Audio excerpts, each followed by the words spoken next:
When you hear the phrase soft as steel, what do you think of? While the word steel might conjure up images such as massive high-rise buildings, where does the soft part come in? And what exactly does this mean in our work and in our lives? Welcome to the Soft as Steel podcast with your host, Dennis Doran, featuring engaging conversations with a wide range of industry leaders around soft skills, how we practice love, inclusion, social justice, and compassionate leadership that's everlasting in the workplace. And now, here's Dennis Doran. My special guest today is Bob Swanson. I asked Bob to share a few facts about himself for me to use in introducing him, and he did. In very simple and direct fashion, here are the facts about Bob Swanson. Retired in 2015 after working in the construction industry for a mere 45 years. President of Swanson Youngdale Incorporated the last 25 years of his career. Swanson & Youngdale is a national painting and decorating contractor, one of the most highly regarded in the upper Midwest for sure. Suicide loss survivor. Oldest son Michael died by suicide on March 13, 2009 at the age of 33. 4 adult children, and 10 grandchildren. Those are the facts about my good friend. And let me just say on a personal note, this gentleman you're going to enjoy listening to for the next 30 minutes is one of the finest human beings I've ever had the privilege to come to know. You know, it makes me sad even to say the words out loud and to give not simply a hint, but as you're listening, you might well be able to know what Bob is going to be talking about during our conversation. And in simple terms, he's going to be talking about a continuing crisis in the construction industry that needs to be talked about. So Bob, with a smile back on my face, welcome to the Soft as Steel podcast. Thank you, Dennis, and I'm looking forward to this, and it's always good to see you. Thank you. So Bob, you know this podcast series is the next chapter in my journey to carry the message about people in our industry, about the people side of our business, more specifically about what I refer to and you understand very well, in fact, to such a point that you could probably talk about soft skills better than I can, and in particular, in the terms that the folks boots on the ground understand, because you lived it, you practiced it, it's who you are. Your qualities are what has made you successful in your career, has made you successful in your life, and has made it possible for you to deal with unbearable grief. The first question I want to ask you to kind of just get our conversation underway, and I'll also say that there are going to be a number of episodes in the Soft as Steel podcast series that'll be dealing with this topic. You are the first, and in my personal estimation, the most important. I recall vividly how you stood in front of a group in Las Vegas a number of years ago and shared your story about your son and his demise, and the fact that every eye in the room, notably the eyes of the leadership of a building trades union, were brought to tears as you talked about your son and what he and you had experienced. Why do we need to keep talking about this, Bob, in the construction industry, in your view? Why? Well, it's a hard industry, and we're so focused on getting the job done. It's kind of in our DNA, where we neglect our own personal needs in doing that. We neglect talking about how you're doing, making sure everybody's okay. And I lived that, I must say, pretty strongly, because that's the industry I grew up in that we're just focused on, we got a job to do, we got a schedule to meet, and we don't have time to worry about all that other stuff. And unfortunately, there's lots of downsides to that attitude, and it's hard to change, but we need to change. Mm-hmm. Turn the clock back quickly just for a minute to when you moved into, let's call it leadership in the industry by virtue of your position. Were you the same person then in terms of your view, your feeling, your embracing this notion of the qualities of people and soft skills as you are today? No, I was not, but part of that was the era we lived in. I became president in 1990. It would have been a sign of weakness for me as a leader of a company to say, geez, Dennis, how are you doing today? You don't quite look like you're at the top of your game. I mean, that it would have been totally unacceptable. Let's put it that way. Mm-hmm. So part of it is the era that I was in. I'll even go back in the 60s when I started in this business. And then at that point, I was a field painter.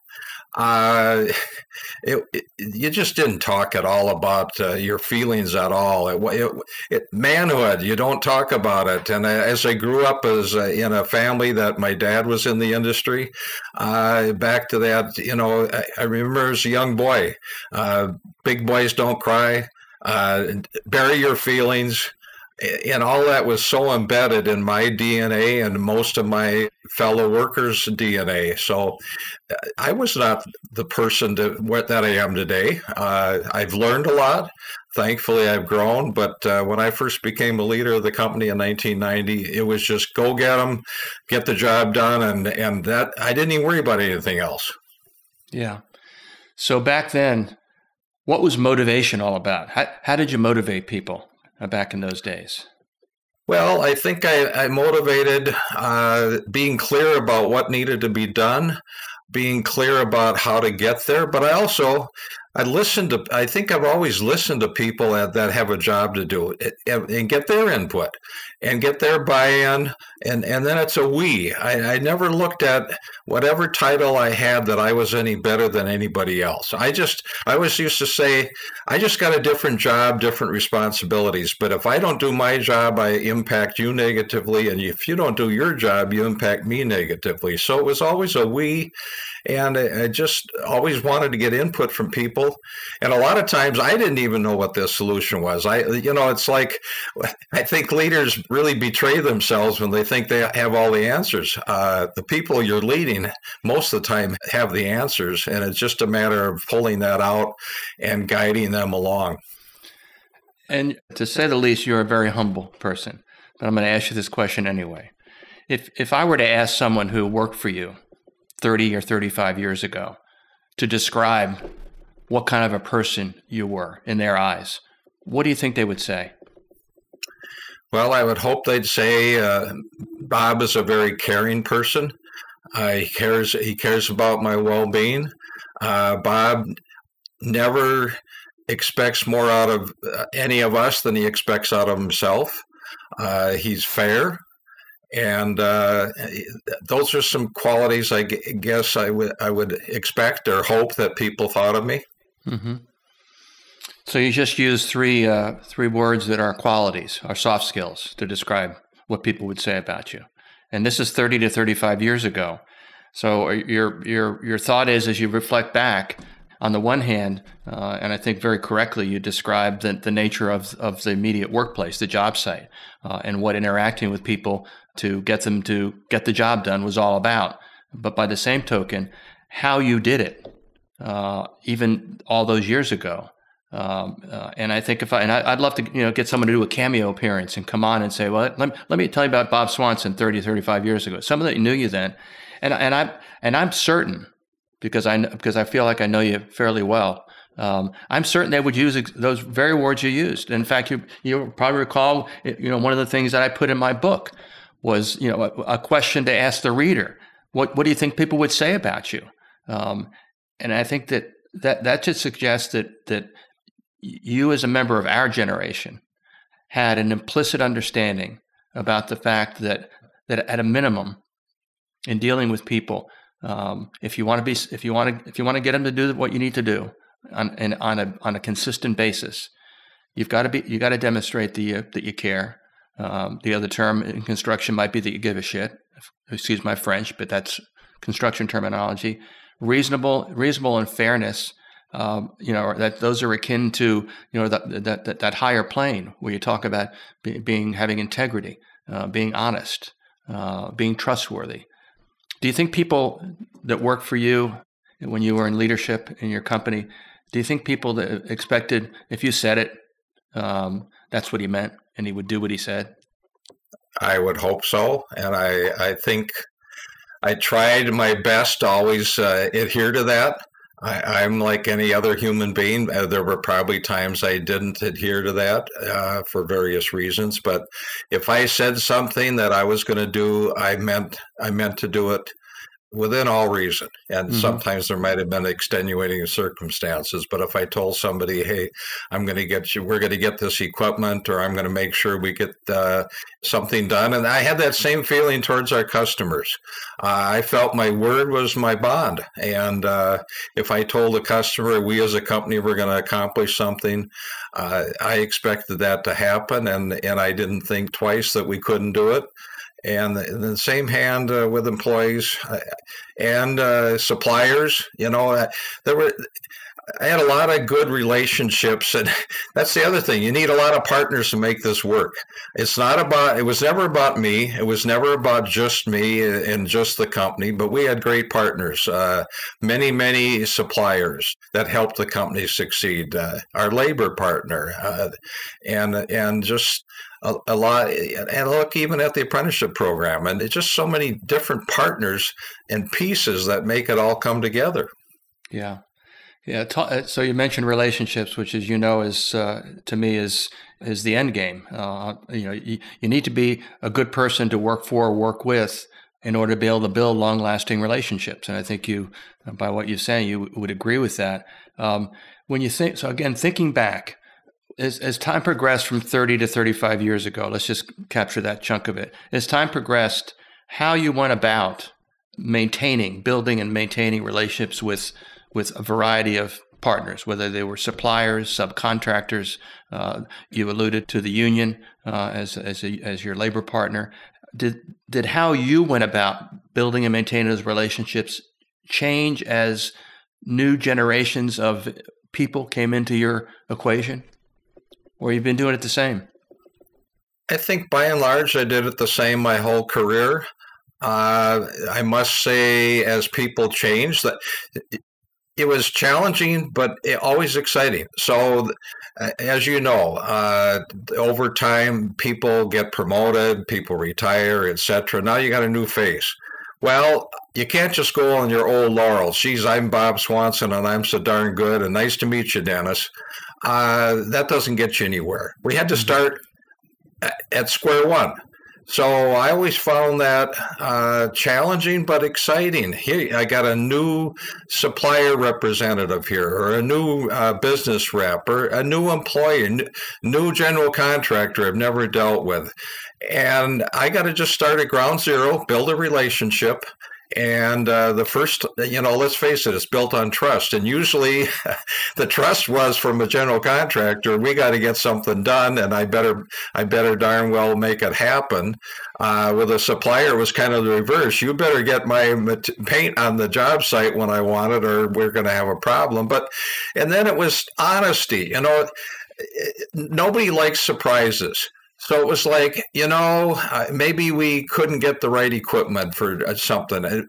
Well, tell the contractor ahead of time. I got a problem. We've got to get this done, but here's my problem. How can we work it out? Same with a supplier coming to me and saying, I can't get you all the materials. So honesty is really the base of building those relationships. So I found it kind of exciting to have new people, and we just started square one again. Mm-hmm. So, if you were to think about, take a look at generations for a minute. Again, we're both baby boomers. So if you didn't already know that I embrace this notion of soft skills and people's qualities and why it's so important, and why relationships are the key to success, et cetera, et cetera, et cetera. But you wanted to say to your fellow member of the baby boomer generation, here's a couple of things that we keep doing that are making it more difficult for us to transition and connect to the generations that are behind us. So fellow baby boomer, here are a couple of suggestions on things that we as a generation need to try to understand, need to be done differently to be able to have progress in our industry. Well, let's step back that 30, 35 years ago. It was a lot of yelling and screaming. That doesn't work. Intimidation, that doesn't work. So I could sense before I retired, and I've been retired now 7 years, the newer employees, the younger employees, I had to listen that they're motivated by different things. So, and again, as a fellow boomer, things many times were out of balance in my life. I gave my job my all, and now looking back, that was some things I neglected. One was my personal health. One was many times my family. And I regret that. But at the time, I didn't know any better. So I really recognize the newer generation today is kind of saying, and work isn't everything. I got a life. And I've taken I listened to that and said, that makes some sense. But we got a job also, so how do we balance that? And I think I started before I retired, tried to be more flexible.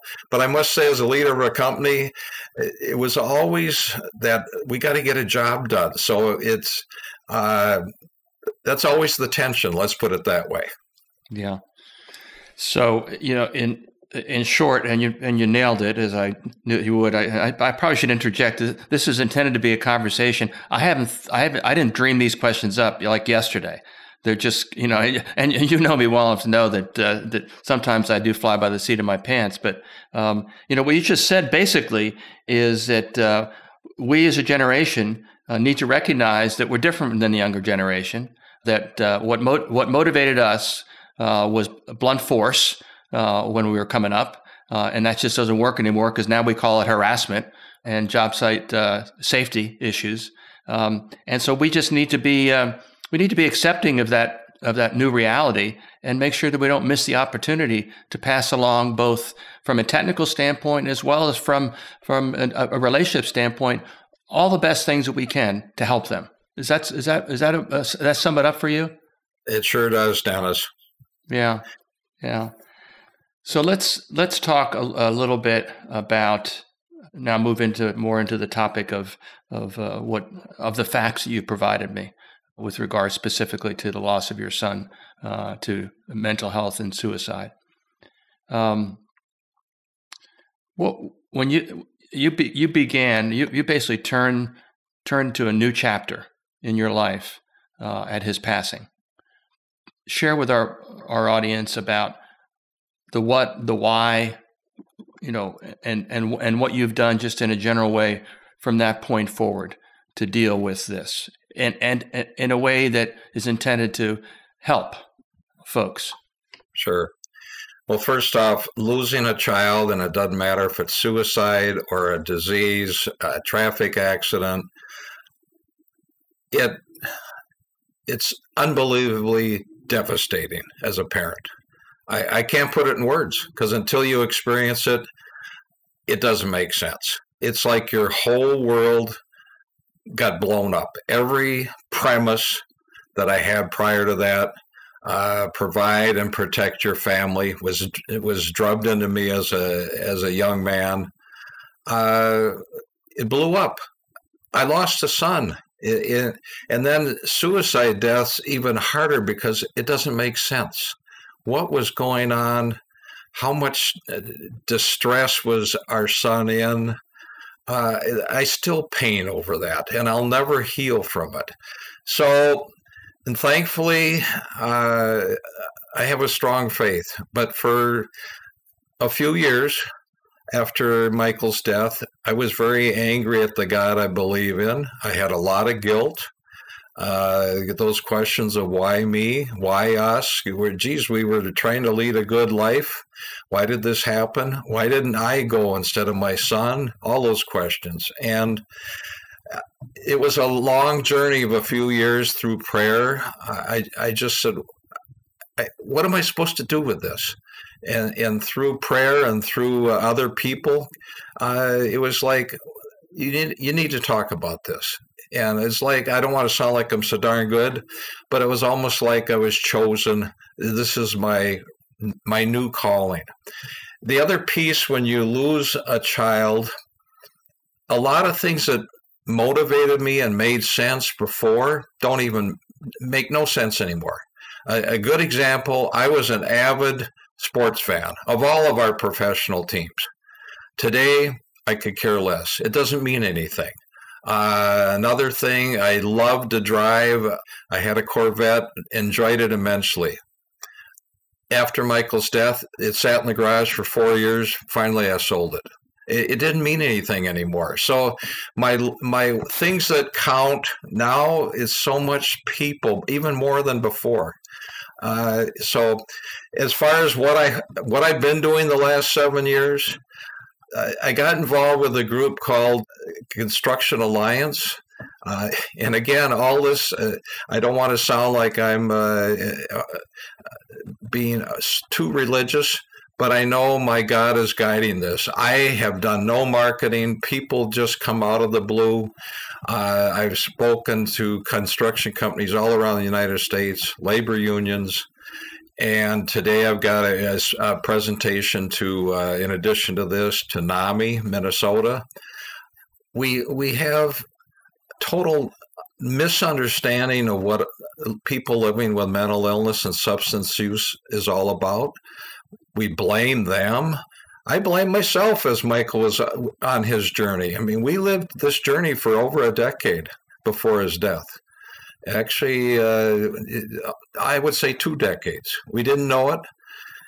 And I blame myself. Well, that's crazy. He blamed himself. He said, Dad, why can't I get this figured out? Well, it'd be like someone with cancer saying, why can't I get this figured out? Nobody wants these diseases. They're illnesses, but they're all treatable, but we have so much shame around it. Our family lived with shame through this whole journey, and it took me going through a support group just to say the words, our oldest son died by suicide. I mean, today those words can come out much easier, but the first few times it was like, I couldn't say them. They couldn't come out.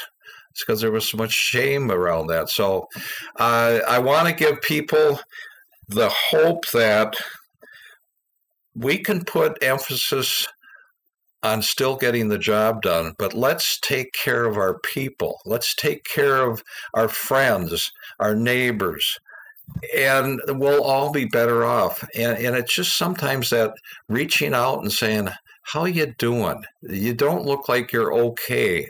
Can we talk about it? And once we provide that safe space, it allows people to talk about it. It's huge, but they're just little easy steps. Mm-hmm.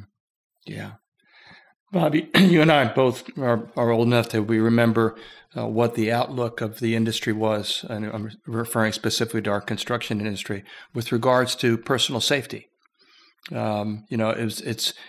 a word, and it's a word that's been around for decades. But decades ago, safety was just, do you want it fast or do you want it safe? And that's, and again, if you disagree with that characterization from decades back, then I'd love to hear your thoughts. But that's kind of the view that I saw was quality, safety. Does the best quality cost more if you have to be safe to produce it? All those kinds of things. Do you remember those kinds of conversations decades ago? Oh, decades ago, here was the common statement. This is a dangerous job. Be careful. What the heck does that mean? We had no tools, no PPE, poor training. It was just be careful and get the job done, and I want it done by tonight. Yeah. Well, that, of course, everybody cut corners. But we did. I look back, I was in the painting industry. When I first got in the industry, we didn't even wear respirators because we didn't know any better. Right. And you'd spray until you got sick. Yeah. And then you'd go out and relieve that out of your system and then come back and spray. And it was looked on like, what are you, some kind of wuss if you got to use a respirator? And geez, guys working on swing stages with no tie back. It was crazy. And of course, people got killed and injured. And it was just like, well, they weren't careful. So Bob, you need to calm down. You're getting a little wound up. Okay. So can you, is there an analogy here to personal safety and mental health, addiction, et cetera? Is there an analogy in terms of where our industry it may be and where they're going and whether we're getting there fast enough and with proper steps? What do you think? Well, first off, we're not getting there fast enough. I think the analogy would be, at some point, everybody in the industry said, we have a safety problem and we have to fix it. I think we're very close to saying, as an industry, we have a personal safety problem in addressing mental health, substance use disorder, etc. So I would put, in that regard, we're very close to that apex where we're going to start doing something about it. Mm-hmm. And I hear a lot of, when I speak, a lot of contractors really do want to address the issue, just don't know how to get there. And I think we were the same way at one point with safety. Okay, I know we need to address safety. I know we need to do a better job. And I can relate even back, this would be about in the 1980s, but how do we do this? Mm-hmm. And that's good that we're at that same point and ready to do something about it, Dennis. Yeah, I would agree. You're a good friend and someone that I've gotten to know a little bit. Cal Byers does great work in this regard, and he'll be a guest on my podcast as well. But I wanted to start. I didn't want to. I needed to start with you because not only have you lived a life of service, really your entire career, and you went from serving the people that work for you for decades. And now you're serving people that can be helped by what you say, and you do it with the words you use to describe yourself. The first word you use when I said, well, how people describe you, you use the word caring, and that really is why your credibility as someone talking about these important issues and challenges and this crisis that we're still in the midst of. Is based on the fact that when you speak with a tone of caring from your very first words. And I'm not trying to be too nice to you, but it's easy because I respect you, I adore you, and the service that you are performing is changing lives. There's no better way to say it. And again, your humility won't allow you to agree with that, but I'll say it anyway because I really believe that's the truth. And that's why the analogy to safety, and you responded exactly the way that I would have expected. Be careful. Okay. Now it's be caring. Be careful. Be caring. So there's a dichotomy that maybe needs to be played out because again, the subject of mental health, addiction, suicide, just that whole crisis. Really is under the umbrella of dealing with the fact that people are different. We may not always recognize what those differences are, particularly if it's, as an example, an addiction or a mental health issue. But we still have to recognize differences, and everybody needs to be in.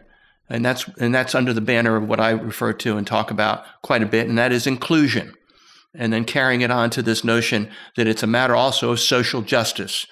Treating, again, one of your other words was fair, treating people fairly. And that means if someone, demonstrates that they potentially have a problem which needs to be properly understood, properly diagnosed, properly treated, that fairness needs to prevail. And we need to do what we can in order to help them as an industry, and to do it one person at a time.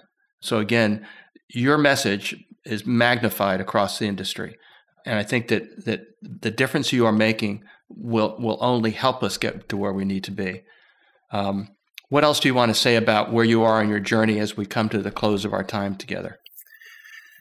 Well, number one, you've been awful generous in your comments, Dennis. I always have been humble, and I appreciate your comments, and I thank you for that. as far as where I am in the journey, I think we continue to make progress. I get frustrated that we're not moving faster as an industry. And the other piece I've been trying to convey to contractors, we're an industry that every day counts, and our employees need to be on their A game. And I compare it to what's going on now in the NFL. I mean, people play hurt, right? They come off the sidelines, they go in the med tent, and next thing they're out on the field. Well, our industry is no different. People play hurt. They just don't want to admit they have an issue because they might not be on the starting lineup. And we have to recognize that that's holding people back. So if people aren't in their A game, this is why we have production issues. This is why we have redo work. I mean, if now again, I looked at things differently. Why did we have redo work? And we typically want to blame the person. Well, let's look at what was going on. Maybe they weren't on their A game. And I think we've gotten smarter with safety. And when accidents happen, we used to blame the person. They weren't being careful. Well, now today they're going, geez, maybe they didn't have the right training. Maybe we didn't do all we could to help them be successful. So I think they go together. And I think as long as I can keep giving people some pointers, but also convincing contractors. At one point, people said, well, safety costs money. And then we learned it doesn't.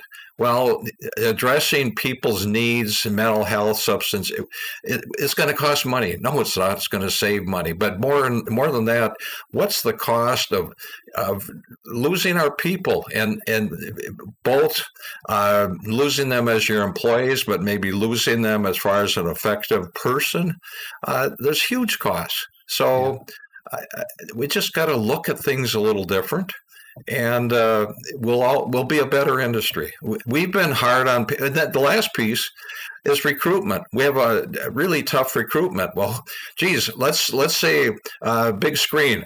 It's a great industry. It's pretty safe, but we don't take care of our people, and it's hard, and you're going to work long hours, and we would like you to join the team. Mm-hmm. What? Versus we're a caring industry. We want you to succeed, and please sign up on our website. Yeah, we got to. It's a recruitment issue, but it's our own fault, and we can fix that. So I'm excited about the future of the industry. I love the industry, and I left the industry, Dennis. I think you know, not because I didn't love it, but I need to do what I'm doing right now. So yeah. And our industry is better for it. Bob, this time went by too quickly. It sure did. But again, you know how I feel about you. I'm so grateful that you agreed to be part of this conversation. We just spent time talking about the most important issue facing our industry, in my view, and you are caring, you are reasonable, you are articulate, and I'm sure that as people have an opportunity to listen to our conversation, you'll inspire more people to understand that we have to do things differently. There is a positive future, but it's not going to be positive if we don't embrace our people. I agree. And Dennis, thank you for letting me be part of this. And kudos to you for stressing soft skills, because we've been a hard industry that we don't need to be that way. Bob, thank you very much. It's so good to have you on my podcast. Thank you. Thanks for joining us today for this episode of the Soft as Steel podcast with your host, Dennis Doran. Dennis is the author of Soft as Steel and a leading speaker and trainer for organizations across many industries and verticals. To learn more about the work Dennis is doing to activate soft skills in the workplace, contact him at DennisDuranSpeaking.com. Be sure to check out his book, Soft as Steel, on Amazon or wherever books are sold.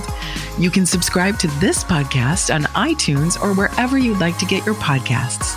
And please remember to share this episode with your friends, colleagues, and anyone you feel would benefit from the conversation.